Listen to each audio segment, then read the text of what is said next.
जी आपके पास आता हूं। आज आपके लिए बहुत बड़ा दिन है। आपको राम मंदिर में जो प्राण प्रतिष्ठा करी जाएगी उसका न्योता मिला है। ये वाकई देश के लिए भी गर्व की बात है, लेकिन वो विषय अलग है। लेकिन मैं इस विषय को छूना चाहता हूं। इनका जोश तो हाई है और आपके यहां मुंह काला कलाई है। मतलब मैं इसलिए ये बोल रहा हूं कि आपके नेता ये कर रहे हैं, और ये सवाल मैं आज इसलिए आपसे पूछ रहा हूं, क्या आपको लगता है भ्रष्टाचार को लेकर पूरा गठबंधन फंस रहा है? कहीं महुआ मोइत्रा है, कहीं एक सांसद के घर से 200 करोड़ रुपए कैश निकल आए हैं। 200 करोड़ क्या, मुझे नहीं लगता किसी ने 2 करोड़ या कैश देखे होंगे, लेकिन 200 करोड़ कैश निकल आए। आचार्य जी कैसे बचिएगा इन सब चीजों से? और देखिए अमीश देवगन जी, 2-3 बात हैं। पहली बात यह है, भगवान श्री राम की जन्मभूमि के मंदिर के उद्घाटन समारोह, प्राण प्रतिष्ठा समारोह में मुझे श्री राम जन्मभूमि तीर्थ क्षेत्र ने मुझे आमंत्रित किया है। बल्कि मैं इसको आमंत्रण नहीं मान रहा हूँ, मैं इसको अपने पूर्व जन्मों के प्रारब्ध के पुण्यों का फल मांग रहा हूँ। बहुत बढ़िया। और भगवान की जोरदार तालियां इस बात पर जी। इसका मैं आभार प्रकट करता हूँ। दूसरी बात यह है कि मैं आज थोड़ा सा चिंतित हूँ। चिंतित इस बात से हूँ कि पुतिन रूस के राष्ट्रपति हैं, उन्होंने हमारे देश के प्रधानमंत्री की तारीफ कर दी है। तो हमारे देश में कुछ ऐसे लोग भी हैं जो पुतिन को भी कहेंगे कि तुम भाजपाई हो। कहीं पुतिन को भाजपाई होने का वो सवाल ना खड़ा कर दें। हमारे हैं कुछ ऐसे वामपंथी मित्र जो ये कहेंगे पुतिन भी भाजपा ज्वाइन करेगा। नहीं, उधर मत देखिए, भदौरिया जी वो वामपंथी नहीं है। भदौरिया जी तो हाँ, नीचे देख रहे थे। नहीं। दूसरा, अब तीसरा पॉइंट आया आपका कि ये पैसा मिला, ये मिला, वो मिला। बिल्कुल ठीक है, 2-4 करोड़ रुपया तो एजेंसियां रख देती हैं, जैसे हमारे छत्तीसगढ़ में एक टेम्पो में रख दिया था। लेकिन ये 200 करोड़ की रकम है, तो मैं इसे ऐसे नहीं मानता। ये नहीं कहूँगा कि एजेंसियों ने रख दिया होगा, ज़रूर कहीं ना कहीं कुछ गड़बड़ है। लेकिन हमें इस देश की न्यायपालिका पर, एजेंसियों पर पूरा भरोसा है। मुझे ऐसा लगता है कि गौरव भाटिया जी शायद ज़्यादा जानते होंगे कि इन्होंने चुनाव के बीच में कहा था, भाई भूपेश बघेल जी को 5 करोड़ 6 करोड़ रुपया जो है वो कैश पकड़ा गया कि ये बघेल जी का है। फिर कहा कि हम किसी एक महादेव ऐप आया कि जी 500 कुछ करोड़ रुपया हमने चीफ मिनिस्टर को दिया। अब चुनाव खत्म हो गया, रिजल्ट आ गया, कांग्रेस हार गई, बीजेपी जीत गई। क्या गौरव भाटिया जी वो जो आपने आरोप लगाया और जो धन मिला, उसकी कार्रवाई या उसकी जांच कहीं आगे तक बढ़ाएंगे, या सिर्फ हमारे नेताओं को बदनाम करने के लिए ये हथकंडे आप अपनाते हैं? ये मेरा सवाल है। ओके गौरव भाटिया, गंभीरता से जी, ये सारे भ्रष्टाचारी विपक्ष में ही है। मैं पहले तो बधाई दूंगा कि इन्होंने अपने पिछले जन्म में जो पुण्य किए हैं उसका प्रारब्ध है, लेकिन किसी ने पाप भी किया है और वो प्रायश्चित कर रहा है। जिसने कहा भगवान राम काल्पनिक हैं, वो कौन है?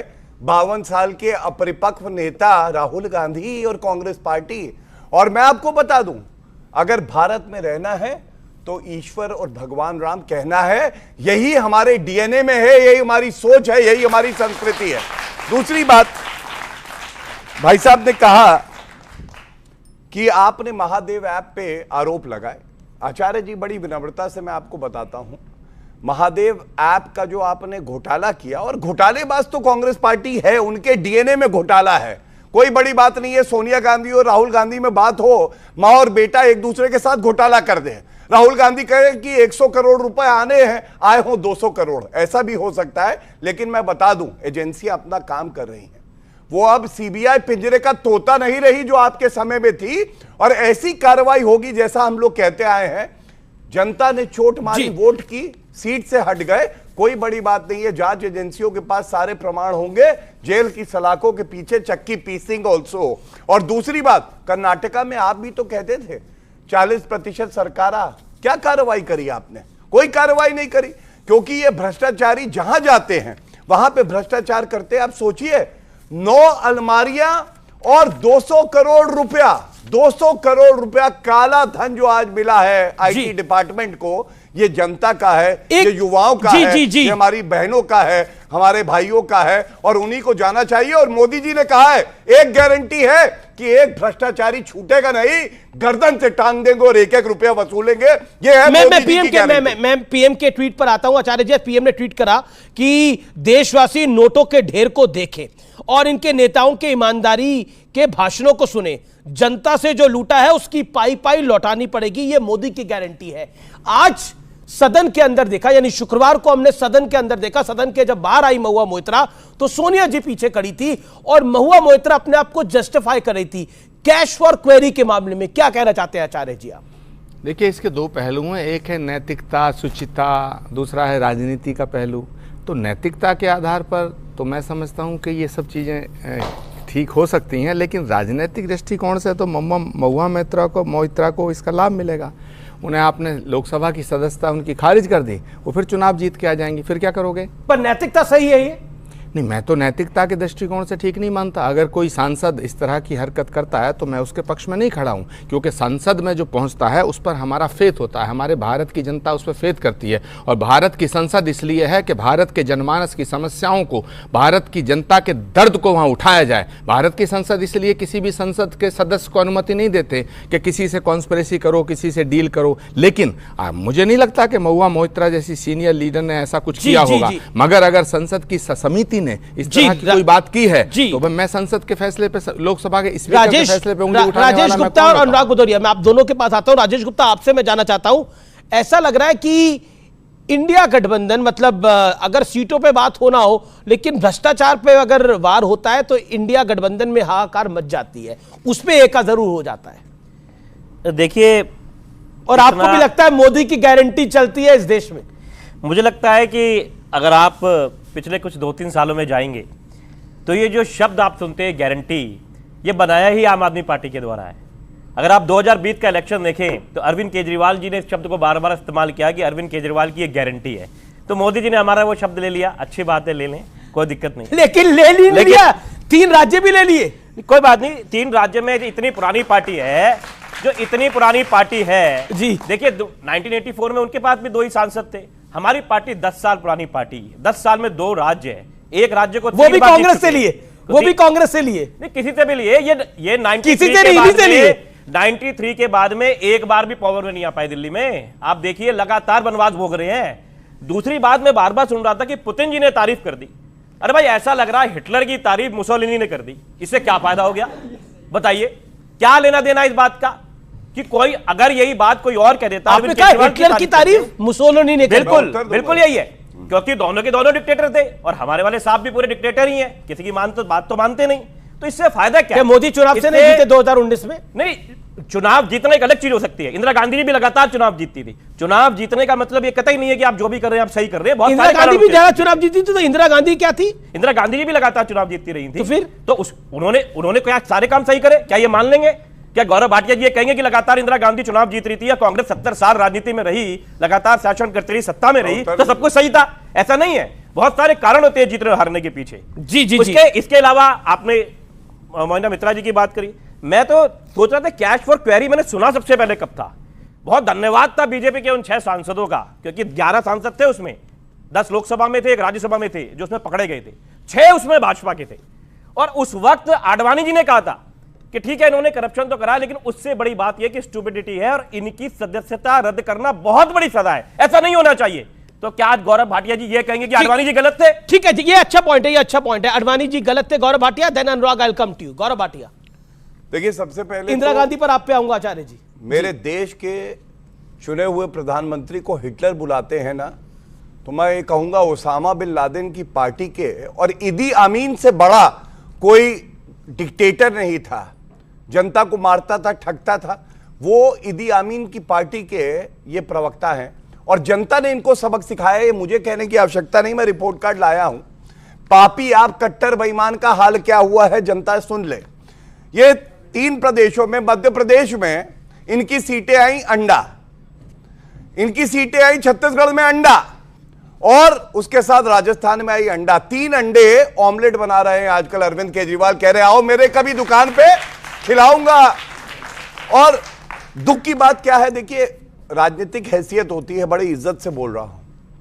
नरेंद्र मोदी जी हिमालय की चोटी और अरविंद केजरीवाल की नीयत है खोटी, और नोटा से कम वोट आए हैं इनके, 0%, 0.5%, 0.4%। अरे ये लोग नरेंद्र मोदी जी से क्या लड़ेंगे?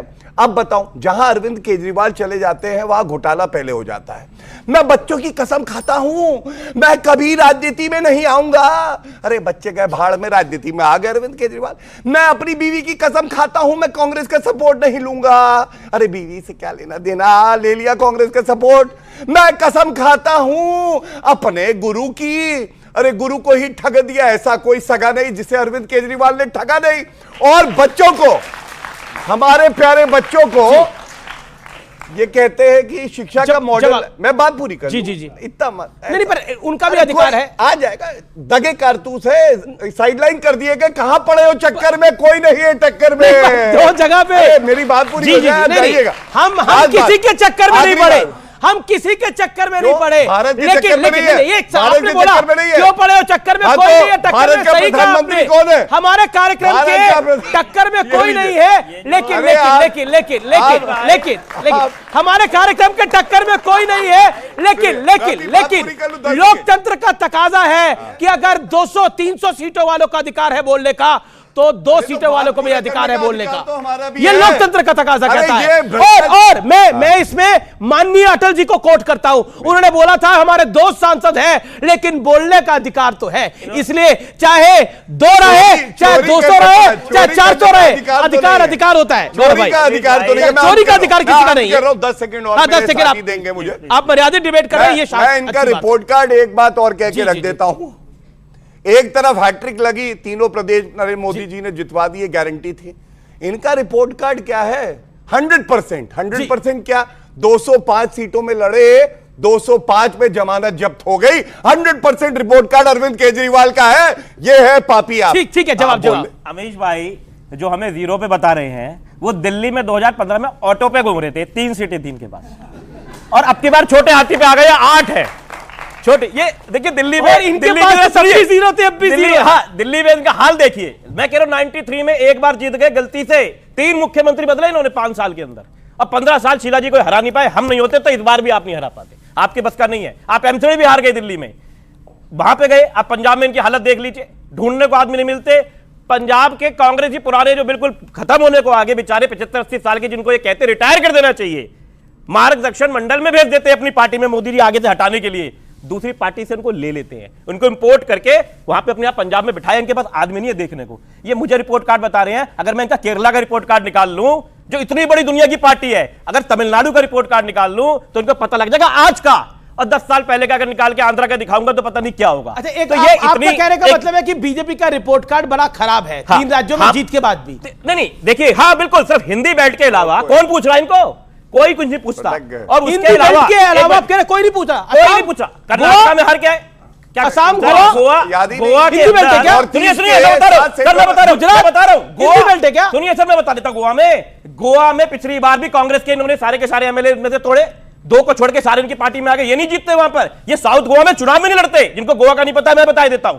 गोवा 2 हिस्सों में, नॉर्थ और साउथ में। साउथ गोवा में चुनाव ही नहीं लड़ते। ठीक है, ये हमेशा कांग्रेस के लेके, ठीक है, मैं अनुराग को चर्चा में लेके आता हूं।